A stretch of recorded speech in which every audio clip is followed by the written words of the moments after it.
اس لیے یہ قرآن و حدیث ڈائریکٹ نہیں پڑھنے دیتے، کہتے ہیں تم گمراہ ہو جاؤ گے، یعنی کہ راستے پہ آ جاؤ گے۔ تو جب تم اس قسم کے جھوٹے واقعات کو دین بنا کے پیش کرو گے تو پھر تو ہم یہ کہیں گے جی ابو الحسن خرقانی کے بارے میں فرید الدین اتار نے نقل کیا جی وہ خواب میں آگے محمود غزنوی کے سومنات پہ آخری حملے کے وقت اس نے وہ جبہ لے کے دعا کی تھی، اندازہ کرو۔ بابا جی ناراض، بابا جی ہاں۔ حضرت ابو الحسن خرقانی ایک بزرگ گزرے ہیں، یہ حضرت باعزید بستامی کے سجادہ نشین تھے، اتنے بڑے آدمی تھے، اپنا جبہ دیا محمود غزنوی کو، جب مشکل آئی تو دعا مانگنا آگے رکھ کے اللہ فتح دے دے گا۔ تو محمود کہتے ہیں جب سومنات کے مندر نہیں فتح ہو رہے تھے تو میں نے بابے کا جبہ سامنے رکھ کے دعا کی تو اللہ نے مجھے فتح دے دی۔ کہتے ہیں بابا جی رات خواب میں ملے تو کہنے لگے تو نے کیا قیمت ڈالی میرے جبے کی؟ کہا حضور کیا مطلب؟ فرمانے لگے تو میرا جبہ سامنے رکھ کے دعا کرتا کہ یا اللہ ہندوستان کے سارے کافر مسلمان ہو جائیں تو اللہ نے توفیق ایمان دے دینی، یہ تو نے کیا دعا مانگی ہے؟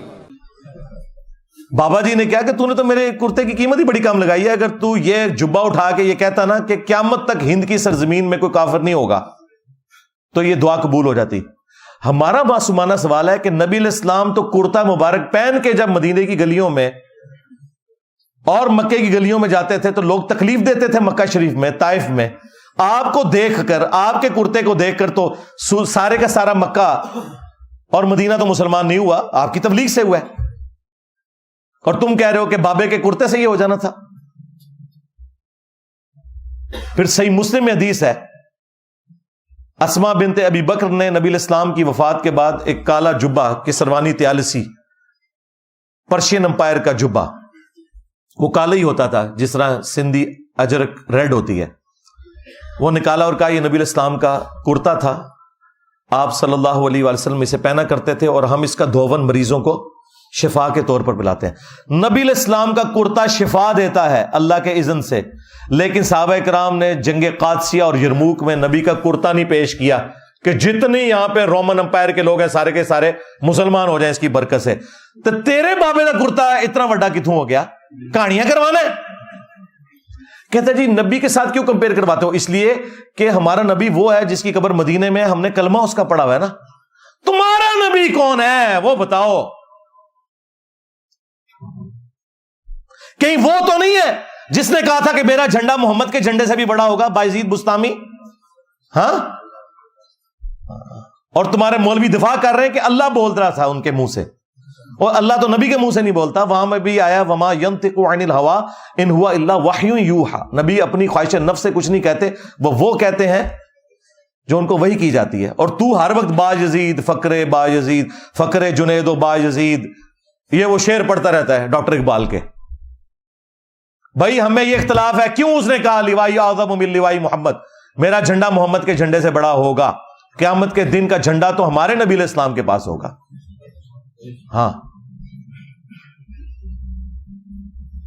اور یہ ڈیفینڈ کرتے ہیں اس کو۔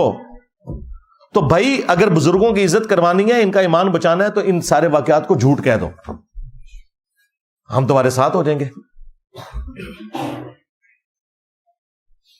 یزیدی پارٹی، ہاں ابھی وہ مفتی صاحب سے نکل گیا نا، ہم تو اپنے کتوں کے نام بھی یزید نہ رکھیں، ہائے تو اپنے کتے کا نام یزید نہ رکھیں، تے تیرا بابا با یزید بستامی وہ اپنے پتر کا نام یزید رکھے،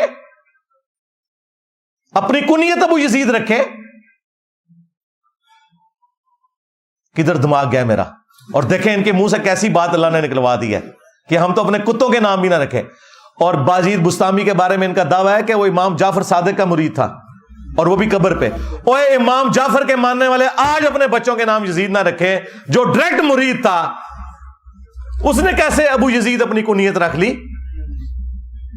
اور دیکھ لو تمہارا یہ امام با یزید بستامی 261 ہجری میں فوت ہوا ہے، اس کی کنیت ہے ابو یزید، اور ہمارا امام بھی 261 ہجری میں فوت ہوا ہے، اس کی کنیت ہے ابو الحسین مسلم بن حجاج القشیری۔ پھر فرق دیکھ لو۔ پھر یہ ہمارا امام مسلم لے کے آیا صحیح مسلم میں کہ نبی علیہ السلام نے فرمایا قیامت کے دن سب سے پہلے میں قبر سے نکالا جاؤں گا، سب سے پہلے میں شفاعت کروں گا، سب سے پہلے میری شفاعت قبول کی جائے گی۔ امام مسلم ہی لے کے آئے ابو الحسین مسلم۔ صحیح مسلم میں کہ سب سے پہلے میں جنت کے دروازے پہ دستک دوں گا. داروغے جنت پوچھیں گے کون؟ میں کہوں گا محمد. تو وہ کہے گا مجھے حکم بھی یہی تھا کہ آپ کے نام کے اوپر دروازہ کھلے گا. تو دیکھ لیا فرق پھر. نہیں جی جائز تے ہے نا اور رہو نا. ہاں رہو اپنے بچوں کے نام یزید, تاکہ تمہارے بچے جب اسکول میں جائیں تو لوگ کہیں یزید آ گیا, اور چھٹی کے وقت جب تو لینے کے لیے جائے تو لوگ کہیں یزید دا ابا آ گیا. ہاں یہ وہ چیزیں ہیں جو ان کے دماغ میں ڈرل کرتی ہیں.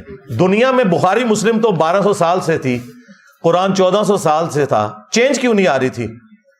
انہوں نے چک ہی نہیں سی کسی نے وڈیا میرے ورگا. ہاں لوگ ان کے ساتھ بےچارے وہ میٹھی میٹھی باتیں کرتے رہے. ان کو ان کی زبان میں بتانا ہے. یہ ہے جس کو قرآن میں حکم دیا گیا وَجَادِلْهُمْ بِالَّتِي هِيَ أَحْسَنُ, ان سے مجادلہ کرو. یہ اس کو میں نے نام دیا انجینئر کی ڈاکٹرن. ہاں میری ڈاکٹرن ہے, میں ڈاکٹر بھی ہاں, انجینئر بھی ہاں, تے سرجن بھی ہاں. ہاں جتھے چیرے دی ضرورت پیندی ہے چیرا بھی لانا اللہ دے فضل نال, اور بیہوش بھی نہیں کرتا. ہاں خیر اس ٹاپک پہ تو بہت بولا جا سکتا تھا, میں اسی پہ اس کو چھوڑتا ہوں.